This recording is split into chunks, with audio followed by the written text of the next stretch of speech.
강릉에서 어제 코로나19 확진을 받은 40대 여성의 감염 경로가 파악되지 않고 있습니다. 밀접 접촉자인 자녀는 음성이 나왔고 다른 한 명은 결과를 기다리고 있습니다. 코로나19 사태가 장기화되면서 울릉도 여객선 휴항 기간이 연장되고 속초항 크루즈 유치 계획은 불투명하게 됐습니다. 내일 새벽부터 강원 동해안에 태풍급 강풍이 불 것으로 예보돼 시설물 피해 등이 우려되고 대형 산불 위험 예보가 내려졌습니다. 4.15 총선 강릉 선거구에서 보수 후보 단일화가 변수로 등장했습니다. 다자 대결 구도로 치러질 가능성이 높습니다. 안녕하십니까. 뉴스데스크 강원입니다. 강릉에서 어제 코로나19 추가 확진자가 나왔습니다. 역학조사를 벌이고 있지만 정확한 감염 경로는 파악되지 않고 있습니다. 이용 기자가 보도합니다. 강릉의 코로나19 추가 확진자는 40대 여성입니다. 강릉 지역에서 7번째, 도내에서는 30번째 확진자입니다. 이 여성은 지난 15일 오후 1시에 원주의 한 식당을 방문했다가 오후 4시쯤 강릉으로 되돌아와 커피숍을 들렀습니다. 다음 날인 16일 오전 강릉 동인병원 선별진료소에서 검체를 채취하고 자신이 운영하는 옷가게에 있다가 자택으로 돌아갔습니다. 어제도 옷가게에서 영업을 하고 확진 판정을 받은 뒤 강릉의료원 음압병실에 입원했습니다. 감염 경로는 파악되지 않고 있습니다. 강릉시 보건소는 1차 역학조사를 마쳤지만 정확한 감염 경로는 확인되지 않았고 계속 조사 중이라고 밝혔습니다. 좀 더 확인해봐서 감염 경로는 증거들도 지금 찾고 있는 중입니다. 신천지 신도라는 소문에 대해서는 중앙재난안전대책본부의 지침이 있어야만 명단 확인이 가능하다며 사실관계를 알 수 없다고 덧붙였습니다. 이 확진자는 증상이 없었지만 최근 업무 때문에 서울을 방문한 적이 있어 찜찜한 마음에 검사를 받았다고 진술한 것으로 알려졌습니다. 자녀와 지인 등 2명이 밀접 접촉자로 확인됐는데 자녀는 음성 판정을 받았고 나머지 1명은 검사 결과를 기다리고 있습니다. 강릉시는 홈페이지에 확진자의 세부 이동 경로를 공개했습니다. MBC 뉴스 이웅입니다. 코로나19 여파가 동해안 바닷길에도 미치고 있습니다. 강릉항과 묵호항에서 울릉도를 오가는 여객선의 휴항 기간이 또 연장되고 상반기로 예정된 속초항에서의 국제 크루즈선 운항도 불투명해졌습니다. 김영호 기자가 보도합니다. 강릉항에서 울릉도를 오가는 여객선이 몇 달째 항구에 발이 묶였습니다. 여객 선사 측은 당초 이달 말 여객선 운항을 재개하려 했지만 전국적인 코로나19 확산 분위기에 또다시 4월 중순까지 휴항을 연장했습니다. 불안 심리가 가시지 않아 여객선 탑승 예약률이 기대에 못 미치기 때문입니다. 전년 대비 기준에서 예약률이 약 한 10에서 15% 정도밖에 안 돼요. 예약률이 저조하고 여객도 없다 보니까 속초항의 국제 크루즈선 기항 계획도 차질을 빚고 있습니다. 올해 예정된 총 10회 가운데 5월과 6월 운항 계획은 일부 취소 또는 하반기로 연기됐습니다. 5월달 부분들이 하반기로 밀리게 되고요. 10월 이후로. 그리고 나머지 6월달부터는 현재는 계획상은 변화가 아직은 없습니다. 현재 추세로는 그것도 좀 정리가 다시 필요하지 않을까 하는데 연안 유람선도 관광 불경기에 타격을 받고 있습니다. 속초와 강릉에서 운항 중인 유람선 3대는 지난달 말부터 운항을 중단한 상태인데 휴업이 장기화될 가능성이 높습니다. 지난해 가을부터 휴항 중인 동해안 국제 크루즈 해리와 올해 속초항에 취항하려던 북방항로 해리선도 경영 상황 악화로 운항 일정을 잡지 못하고 있습니다. 학교 개학마저 4월 초로 연기된 상황에서 강원 동해안 바닷길의 운항 재개도 앞날을 예측하기 어려운 상황입니다. MBC 뉴스 김영호입니다. 사람 간의 접촉을 피하고 가급적 많은 사람이 모이지 않도록 하는 사회적 거리 두기. 업종에 따라서는 이런 거리 두기가 쉽지 않기도 한데요. 사람을 상대로 한 서비스 업종에서도 사회적 거리 두기를 실천하는 문화가 나타나고 있습니다. 이병선 기자입니다. 좁은 골목길을 올라와 건물 앞에 멈춰선 택배 화물차. 택배기사 최태영 씨는 짐칸에서 바삐 물건을 찾아 계단을 오릅니다. 그런데 고객을 직접 만나는 대신 집 앞에 물건을 내려놓고 사진을 찍습니다. 전화를 먼저 하고 비대면으로 받으시려는 분들이 많으니까 사진으로 기록을 남기는 겁니다. 코로나19 이후 하루 250개에서 300개 하던 배달량이 많게는 400개까지 늘면서 감염 위험도 높아진 상황. 택배기사와 고객들의 안전을 위해서 배달 문화도 변했습니다. 시민들의 이동이 많은 원주시립도서관은 휴관 기간 동안 드라이브스루로 책을 빌릴 수 있도록 예약을 받고 있습니다. 개장 이틀 만에 500여 명의 시민들이 2,000권 가까이 책을 빌렸는데 평소 대여량이 많은 주말과 비슷한 수준입니다.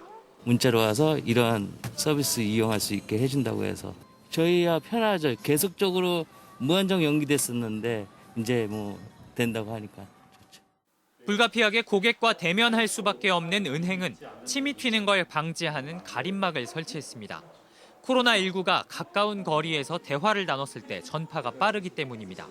실제로 원주의 확진자들이 은행을 방문하면서 업무가 중단되기도 했던 만큼 창구 직원을 보호하기 위한 수단이기도 합니다. 창구에서 어차피 대면 거래를 하다 보니까 문제점이 발생할 수 있겠다. 그렇게 해서 저희가 조원인들이 조금 더 편하게 상담하고 대면할 수 있도록. 도내에서 첫 확진자가 나온 지 어느덧 한 달. 시민들을 상대로 직접 서비스를 하는 업종에서도 주어진 환경에서 할 수 있는 사회적 거리 두기 운동이 확산되고 있습니다. MBC 뉴스 이병선입니다. 내일 새벽부터 모레 오전까지 강원 동해안을 중심으로 태풍급 강풍이 불 것으로 예보됐습니다. 기상청은 북한을 지나는 차가운 저기압과 우리나라 남동쪽의 따뜻한 고기압 사이에 기압차가 커져 강원 영동 지역은 오늘 늦은 밤부터 바람이 점차 강해져 특히 내일 새벽 3시부터 오후 6시 사이에는 최대 순간 풍속 초속 35m 이상의 매우 강한 바람이 불겠다고 전망했습니다. 이에 따라 산불 예방과 코로나19 선별진료소 등 야외 시설물 파손 등에 주의할 것을 당부했습니다. 한편 산림청 국립산림과학원 산불 예측 분석센터는 20일 오전을 기준으로 강원 영동 지역의 대형 산불 위험 예보를 내렸습니다. 4.15 총선 강릉 선거를 놓고 권성동 예비후보가 보수후보 단일화를 제안했지만 미래통합당 홍윤식, 무소속 최명희 예비후보는 사실상 거부 의사를 밝혔습니다. 더불어민주당 김경수 후보는 선거는 나눠먹기식 전략이 아니라며 단일화 시도를 비판했습니다. 홍한표 기자가 보도합니다. 3선 강릉시장 출신의 최명희 예비후보가 미래통합당을 떠나 무소속 출마를 공식 선언했습니다. 지역경제 살리기와 시민소통의 정치를 펼치겠다고 밝혔습니다. 또 권성동 예비후보가 제시한 보수 단일화 제안에 대해서는 공천도 받지 못한 예비후보의 명분도 의미도 정당성도 없는 정치적 꼼수라고 평가절하했습니다. 내일 모레 후보 등록입니다. 후보 등록인데 이거는 제가 보기에는 어떤 정치적 꼼수, 판을 한번 흔들어 보겠다는 뜻이지 저는 진정성이 담겨있지 않다고 생각을 합니다. 미래통합당 공천을 받은 홍윤식 예비후보는 어제 열린 기자회견에서 행정자치부 장관 역임 등 오랜 국정 경험과 탄탄한 중앙 인맥을 강릉 발전에 모두 쏟아붓겠다고 밝혔습니다. 보수진영 단일화 제안에는 공당 중심으로 이뤄져야 한다며 사실상 선을 그었습니다. 당의 울타리하면서 당의 혜택으로 여러 가지 삼선이라든가 이와 같은 여러 가지 혜택을 받으신 분이 당의 결정을 불복하는 것은 바람직하지 않고. 앞서 통합당에서 공천 배제된 권성동 예비후보는 보수 분열을 막고 민주당 후보의 당선을 막기 위해 보수 후보 단일화를 제안한 바 있습니다. 그 투표용지 인쇄 이전에 최소한 그때쯤은 가서 단일화를 해야 되는 것이 아닌가 이렇게 제안을 하는 겁니다. 그러니까 그분은 그분대로 열심히 뛰어보고 저는 또 저대로 열심히 뛰어서 결국은 시민들이 선택하게끔 하는 것이. 한편 미래통합당 소속이었던 강릉 지역구 도의원과 시의원 10명은 낙하산 공천에 반대하고 권성동 예비후보와 길을 함께 가겠다며 통합당을 집단 탈당했습니다. 더불어민주당 김경수 예비후보는 컷오프는 사실상 중앙당의 해고 통지라며 소속 정당의 명확하고 냉정한 평가를 되새기고 전략이 아닌 인물 중심의 선거를 치를 것을 제언했습니다. 코로나 전국의 우리 시민들의 건강 문제 그리고 자영업자들이 어려운 이런 문제들 이런 것들을 좀 더 가까이서 듣고 실천할 수 있는 그런 선거운동을 좀 전개해 나갔으면 하는 바람입니다. 보수 후보 단일화 논의가 현재로서는 사실상 무산되면서 강릉 선거구가 단숨에 격전지로 떠올랐습니다. 총선이 4주일 앞으로 다가오면서 강릉 선거구는 승부를 쉽게 예측할 수 없는 다자대결 구도로 전개되고 있습니다. MBC 뉴스 홍한표입니다. 도내 10개 군 지역에서 운영하는 장학회에는 서울대학교 등 이른바 명문대 학생만 장학금을 주는 제도가 있습니다. 인권위원회는 학벌주의를 조장하는 차별이라는 입장인데 해당 지자체들은 지역인재 양성 차원이라고 말합니다. 황구성 기자가 취재했습니다. 영월 장학회가 올해 초 내건 장학생 선발 공고입니다. 예체능 특기생 전형과 일반 대학교 전형, 그리고 특정 대학 전형이 있습니다. 특정 대학 전형은 서울대와 카이스트, 의예과 계열 등 이른바 명문대 전형입니다. 일반 대학교 전형 안에서도 연세대, 고려대 서울 캠퍼스도 별도 대접을 받습니다. 이른바 명문대 전형은 다른 전형과 달리 지원만 하면 장학금을 받을 수 있고 금액도 더 많습니다. 다른 전형은 1년에 300만 원인데 400만 원에서 최고 전액 지원도 받습니다. 우수한 대학을 이제 가게 되면은 좀 지역 인재로서 키우기에 필요한 지역적인 뒷받침이라고. 영월을 비롯한 도내 10개 군지역 장학회에서 이 같은 소위 명문대 장학금 제도를 운영하고 있습니다. 횡성군의 우수대학 전형 등 도내 10개 군에서 이른바 명문대 장학 제도를 운영하고 있습니다.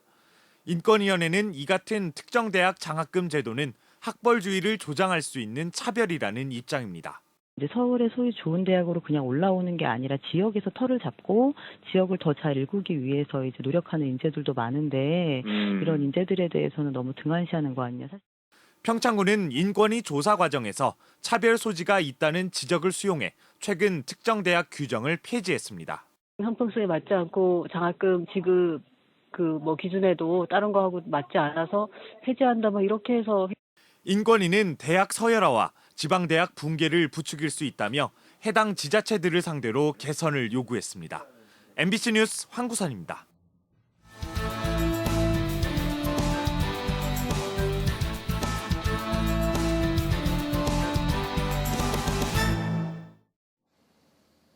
강원도 유치원과 초등 긴급 돌봄교실 참여율이 평균 74%에 이르자 교육당국이 집단 감염을 우려해 점검에 나섰습니다.